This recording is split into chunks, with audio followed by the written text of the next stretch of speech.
So I've been getting a lot of questions lately about PICC lines versus ports and people who are getting them and wanting to know if I have any tips for the process and maintaining one, etc., etc. I've had both a PICC line and a port, so I thought I'd finally make a video about this. I just haven't been feeling well, so I haven't gotten the chance to do it, but I've got my tea and I am ready to go, so let's do it. I'm going to talk a little bit about what a PICC line is versus what a Port-a-cath is, some pros and cons of each one, and then the insertion process for both the procedure and some tips and tricks for preparing for the procedure, recovery after, and then long-term care of your PICC line or port. So like I said, I've had both a PICC line and a port. I had a PICC line for 7 months for IV antibiotics several years ago, like 4 years ago now, and then I have a port now, which I've had for just over a year and a half.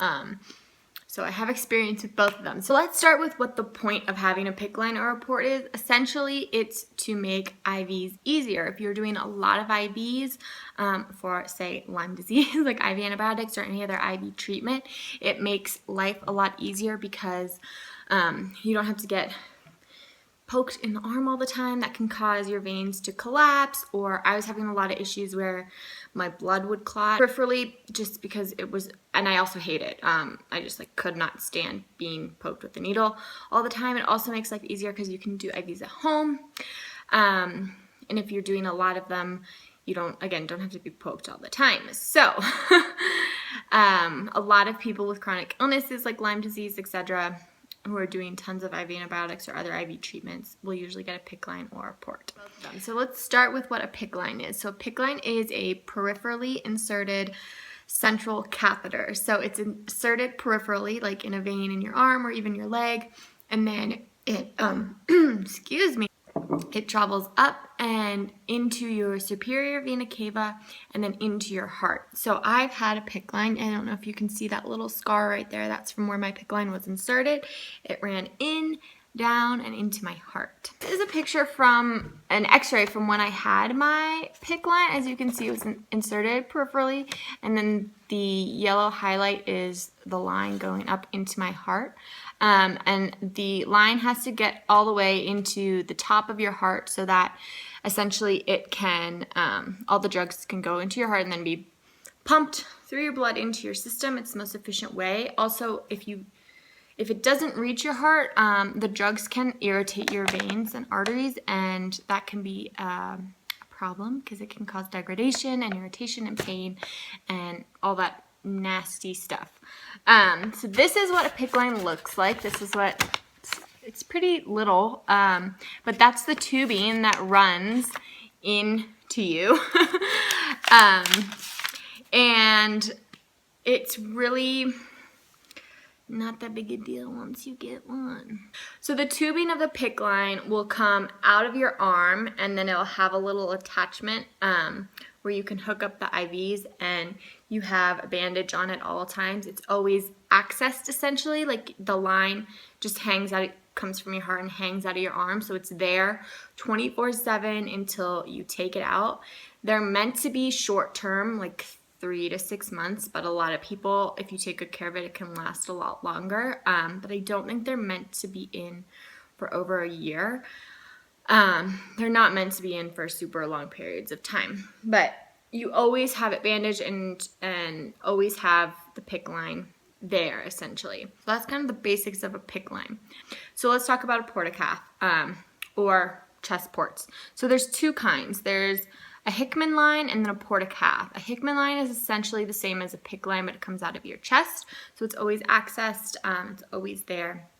I have a Port-a-cath, which is this little port. It's like this little triangle that sits under your skin, and then the line runs up. You can kind of see it right there. It runs up, and they insert it into a vein that runs into your superior vena cava and into your heart. And what happens is they cut and put the port in, and then if you can't feel this obviously, but if you run your hand right here, you can feel the line as it runs under your skin, and then they did another insertion here which puts it into your vein that runs into your heart.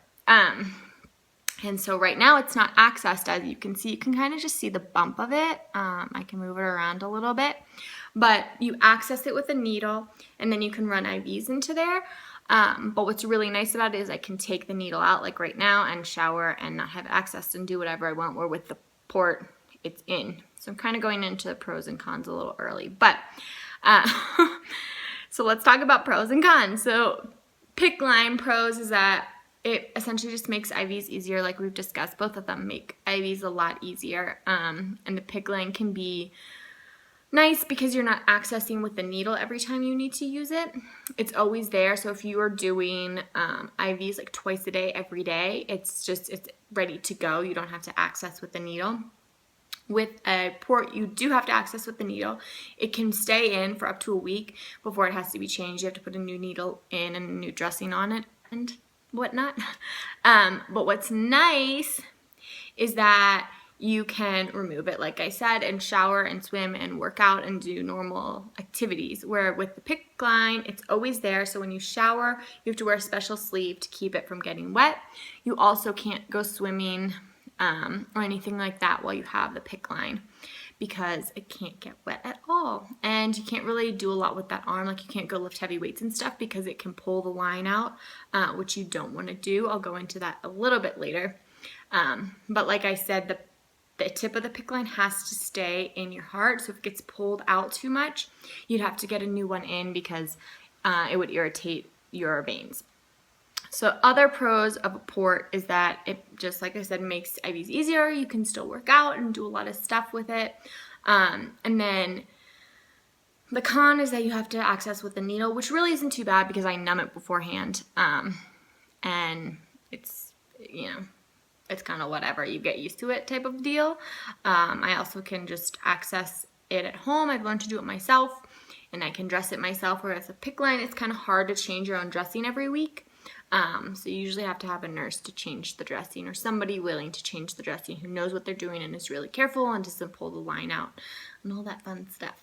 And let me talk about the procedures of both. So when you get a Picc line placed, you are going to go in and you're not put under, you just have local anesthetic in your arm, so they numb that area, and everything's sterile, obviously.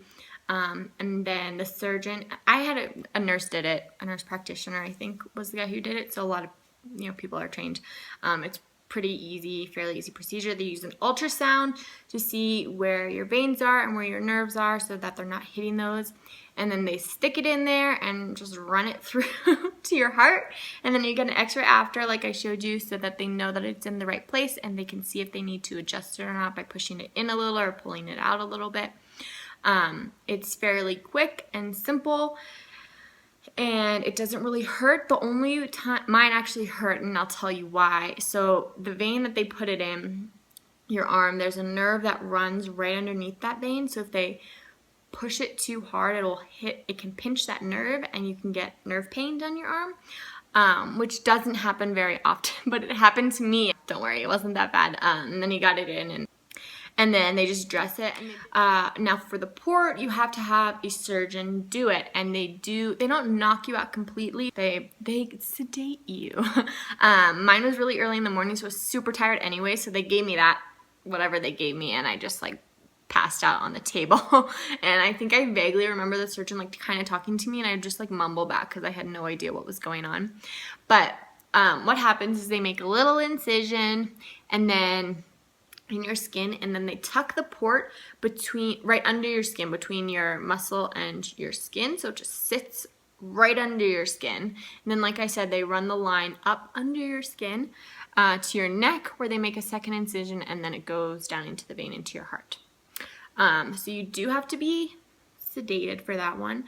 It's a little more intensive. You have to deal with the sedative and detoxing from that, which is never really a lot of fun, especially when you have Lyme and you're more sensitive like that. But the port has made my life a lot easier in terms of IVs. So let me give you some tips on how to prep for your procedure, how to recover, and then how to take care of each of them. So the prep and the recovery is kind of similar for both. I recommend that about a week before. I also advise you start taking anti-inflammatories, things like curcumin, ginger, and then I have a product called Traumeel. So the week before I would start taking Traumeel. You can get this at like a health food store. It's kind of a natural pain reliever, but it works better like built up. So I think I was taking like 2 a day or 4 a day. So like 2 in the morning. I think I was taking 1 in the morning, 1 at night for a couple of days. And then like the couple days right before I was taking 2 in the morning and 2 at night to help prepare my body for the procedure. It was helpful. I would do this. It's pretty easy product to get. And it was especially helpful for my port. And then I would continue taking this for about a week after. So, right after the procedure, like the day of, and then, this is just good stuff to know for that week, but lots of green juice, especially for the port to help detox out the sedative that they use, because it's just hard on your system and you want to get it out. So lots of green juices, heat and ice. So after you get your port, they'll tell you to ice it like 20 minutes off, 20 minutes on that rest of that day. And the ice was so helpful. I did that for several days because I was in a lot of pain. With my Picc line, I just put heat on it, like I put a heating pad or one of those rice heat packs on, because that will be sore for about a week or two. And so I was using heat as necessary. Anti-inflammatory, like I said, the curcumin, the ginger, the Traumeel for pain, all helpful things. Those were all really helpful. Now, the week or two after the procedure, it's going to be painful in both areas. The port was worse for me than the Picc because it's just a more invasive procedure. This was so sore. For the first couple days, I couldn't sit up without like somebody supporting my back and helping me up because I just couldn't use any of the muscles in the front of my body. So I definitely advise like having somebody there to help you out after your procedures.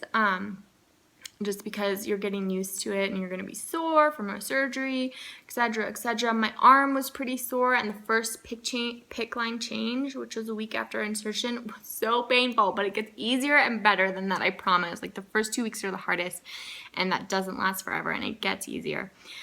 So don't be discouraged by that. All right, so let's talk about kind of long-term care. So long-term care for the Picc line is that obviously don't get it wet. When you shower, you can get special Picc line shower sleeves so that it doesn't get wet. Mine lasted the full 7 months. I didn't have to get a new one. A lot of people I know usually have to get new ones if they're having a Picc line for a year or more, because nurses can pull at it or it can get pulled when you're doing stuff. But I was super, super careful. Like I didn't work out with this arm. I didn't lift anything heavy with this arm, like over 5 pounds. I had an amazing roommate in college, and when we went grocery shopping together usually, and she would carry my grocery bags because I didn't want to like bust this out for any reason.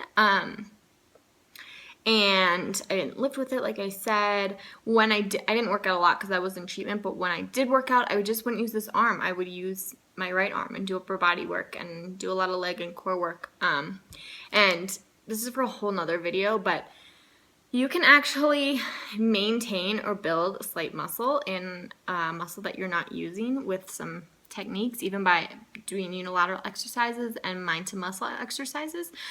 We'll save that for another time. If you want a whole video on that, let me know. But essentially, I wasn't afraid to just use my left arm for everything. I'm right arm dominant, so it kind of helped me build my left arm up.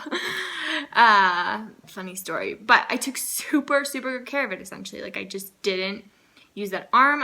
When my nurse changed the dressing, I made sure everything was sterile. I made sure that she wasn't pulling at it. Sometimes she did, and it really pissed me off and freaked me out. But if you have a really shitty nurse who's like pulling at your line and like not keeping things sterile and not wearing a mask, like don't be afraid to ask for somebody new, because this is your health and your line and your money that, or your insurance, depending on who's paying for it. And you want to make sure that that line is clean and safe. So everything needs to be kept sterile and clean so you don't get infections either.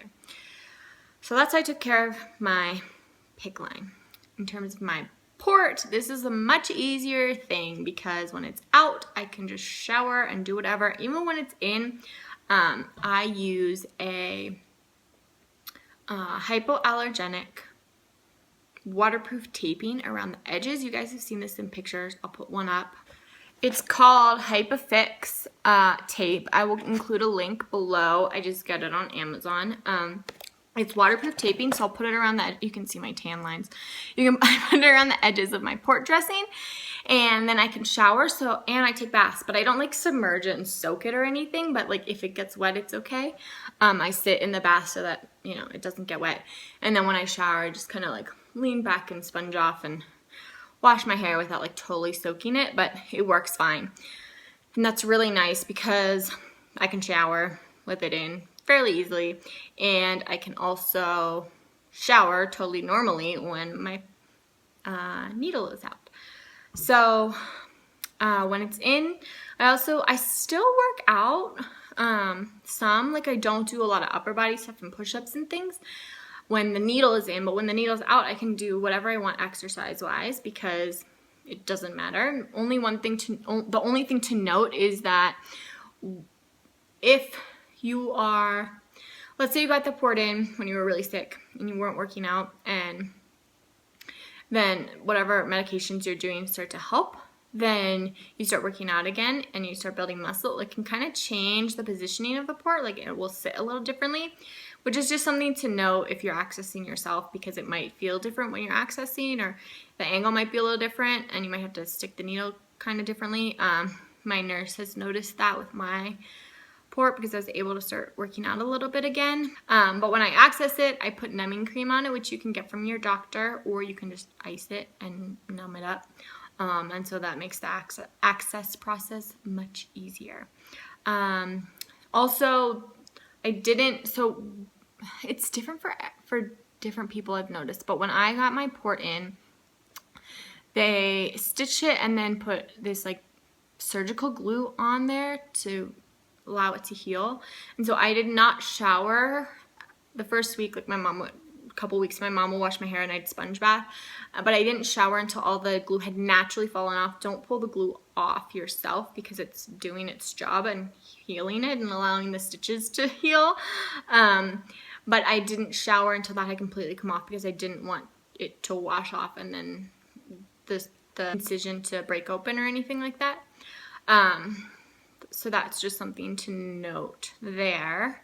I think the biggest tips for both of them are just take care of them. You know, this is like a line in your arm and a line in your chest. Like don't get punched in the chest. Don't go fighting people. Don't, you know, if you have a port, I really wouldn't advise doing like jujitsu and things like that, just for the safety of your port. Like it'll hurt if you hit it too hard.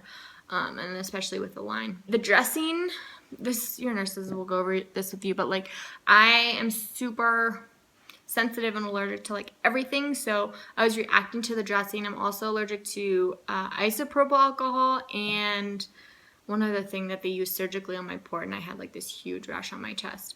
So I have to use bentane. I have to use some special cleaning agent, and I also have to use a special dressing, hypoallergenic dressing, which I think a lot of Lyme patients end up using because we're so sensitive. So don't be afraid that if you're having a rash, like don't freak out about it. Just be like, okay, tell your doctor, tell your nurse, you'll try something different. Those are a few things you may be allergic to. A lot of times in the dressing change kits, it comes with isopropyl alcohol or this other thing that I'm allergic to, and I can't remember the name. But just, you'll have to use a different thing. And you always keep everything sterile and clean when you're accessing and deaccessing and this, that, and the other. Yeah, I guess the only other thing is like when you're sleeping, the first couple weeks, just like I said, kind of awkward, you're adjusting, but then you basically get used to it. You can sleep I sleep on my stomach, it's fine. I was sleeping on my right side, it was fine. It's just sore the first week. So I know a lot of people have asked which I prefer. So for short-term use, if you know you're only gonna have a Picc line for like 3 months or a couple months, or you're only going to need one of these things for a couple months, then I would get the Picc line because it's really easy. Like the takeout process is they just pull it out. You don't feel anything. It takes 2 seconds. The port process is undergoing the surgery to get it removed. So it's a little more invasive again. So I'm really happy with my port. I prefer it now because I don't do IVs every day, and so I can take it out and shower and do whatever I want on the off days. Also because the port can last up to 10 years, so it can stay in, and I could not be doing treatment for, a year and maybe I relapse and it's already there and ready to go, and I can start treatment again depending on what treatments I'm doing, obviously. So I really prefer the port, but if I knew I was only having IVs for like 2 or 3 months, I would get a Picc line because it's just easier and quicker and less hassle, essentially, for the insertion and removal process. But those are my tips and tricks and information.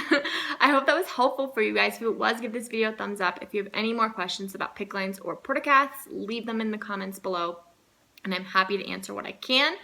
I can answer more about my experience with both. I hope I did enough of that in this video. So again, I hope this video was helpful and useful, and if it was, please give it a thumbs up so that I know it was and it helps support my channel.